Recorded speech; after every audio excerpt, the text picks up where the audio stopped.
Hello ladies and gentlemen, Sigvaldo here, and today we are going to go over a list of 5 underrated characters in my opinion.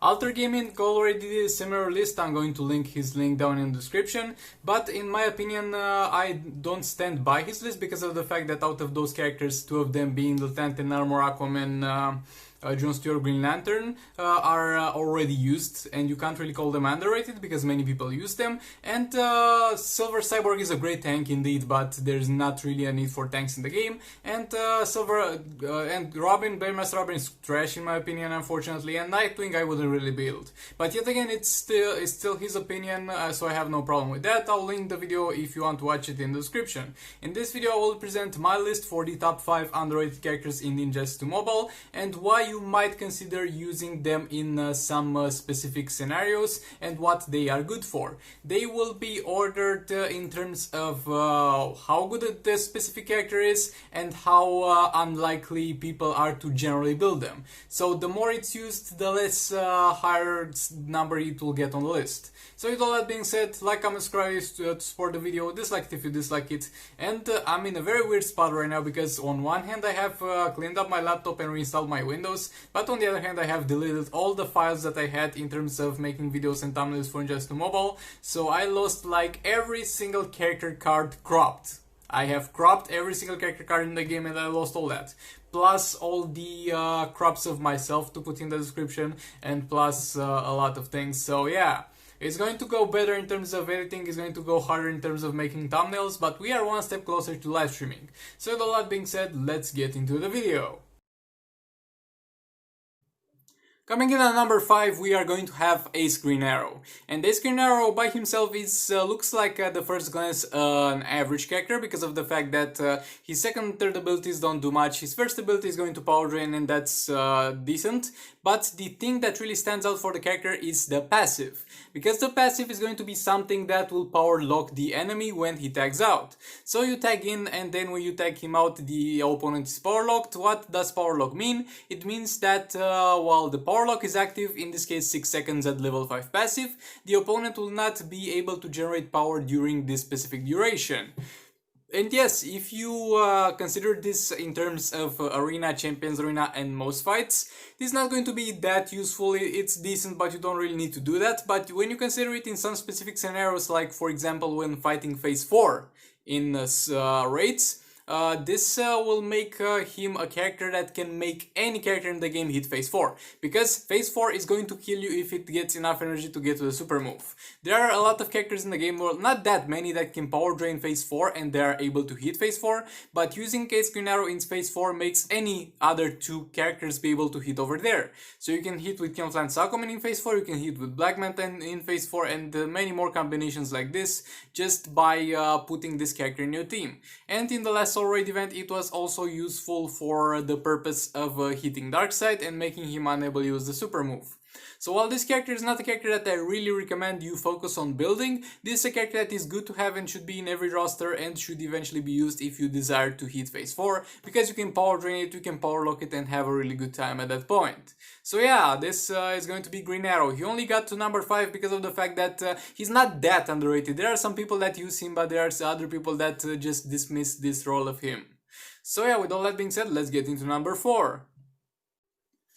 At number 4 we are going to have HELLBOY, and yet again at the first glance not much to say about this character. Of course, a pretty interesting thing is the fact that he has armor pierce on the special tree, so yeah, that might deal some damage, but nobody has built him so far as a damage dealer, so we don't know if he is good in that way. So considering that, we are not going to regard him as a damage dealer. But the thing that is very important is his passive. His passive is going to be called Box Full of Devil. It's going to grant him 25% attack and defense against arcane opponents, and that's good in some specific scenarios but useless in most scenarios. But a very important thing is the fact that he heals from 100% of the dot damage he would receive, up to a maximum of 3% health per tick.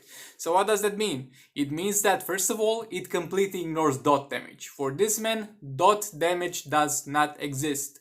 And on the other hand, instead of taking dot damage, this is going to heal him.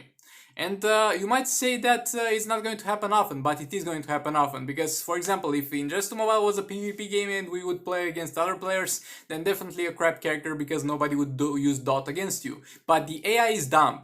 The AI will use a lot of that against you, and this will be able to be used greatly at your advantage.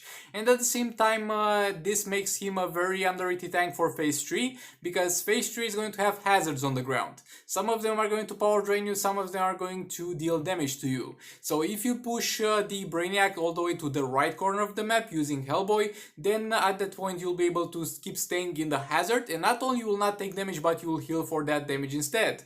Of course, he's not the most optimal tank for phase 3, because Dr. Fate with a very strong build and high resistance can do a better job, but he is going to perform a little bit less well than Dr. Fate full build in that specific scenario, but with much less resources invested in him. So with all that being said, Hellboy, definitely an underrated character and a tank that you should consider as a beginner for phase 3, because I'm able to do phase 3 with him with only around 20k health and 60% defense, and level and 3 stars and level 3 passive, so yeah, you should be fine using him as well. So yeah, with all that being said, definitely a great character that you should consider building for phase 3, and let's get into the next one. Coming in at number 3, we are going to have Flora Poison Ivy. Flora Poison Ivy is going to be a character that will be very good for Arena and Champions Arena. Not so good for raids, and that's why many people are not building her. But the thing with her is that you shouldn't really build her, you can just work with her at lower level gears or from whatever gear drops you get for her from raids, and she's going to perform just great in terms of Arena and Champions Arena. Because of two things. First of all, the second ability, which is the only ability that you will need to use on him, and the best ability that she's going to have, because of the fact that this will deal some damage and at the same time have armor piercing. And in Arena and Champions Arena, armor piercing is going to be amazing because it's going to be able to ignore the defense of the opponent. And no matter the opponent that you're fighting, armor pierce is going to do very well for you.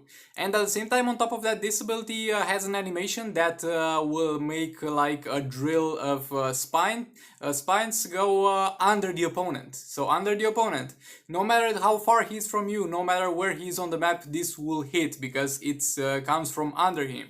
So you have more or less a guaranteed hit. And at the same time, she's got poisonous vines, and this disables the movement of the enemy. So yeah, he can't swipe right, he can't evade, he can't use ranged attack, he can't use jump attack while he is inflicted with his passive. And at the same time, this combined with the second ability being able to be used at high range, this makes it that you are able to do a gameplay on her where you hit the enemy with the second special, and then you back off. The enemy is not going to be able to come towards you, and then you keep using that special too, armor piercing him, having a guaranteed hit on him, and with him not even being able to move towards you. So yeah, you shouldn't really build this character since she's not made for raids or solo raids, and she does not have a purpose for raids and solo raids. But if you have her, you should, especially as a beginner, get her to level 20 gears, and even maybe further on, if you get some good raid drops on her, you can use her as a character for Arena and Champions Arena. So yeah, with all that being said, let's get into the number 2. Next up, we're going to have Black Lightning, and Black Lightning is going to be one of the most underrated multiverse characters. And he's for good reason, because the role that I'll talk about for him in this video is going to be a damage dealer role, and for the multiverse characters, the best damage dealer is going to be Multiverse Armored Supergirl. And she's far better than him, I'm not going to deny that, but if you take Multiverse Armored Supergirl out of the equation, or even if you use him outside of the multiverse team, he can perform very well because of two things. First of all, it's going to be Lightning Cage, which is the best hazard dot damage in the entire game, because it will deal hazard dot damage, and that's also always great, and it will lock the enemy in place, disabling him from moving for a certain amount of seconds. And at the same time, the third special is going to at the same time have an armor piercing ability tied to it. So yeah, it ignores armor. At the same time, he's able to do more or less an infinite combo with his basic attack, so that's always good to have. And at the same time, it has a passive power overload that will regenerate health bars for your team when you are power drained. That's not very useful, but can come in handy in specific situations, and at the same time he will increase by 1 the power cost of opponents' abilities that are used against the multiverse teammates, including himself of course.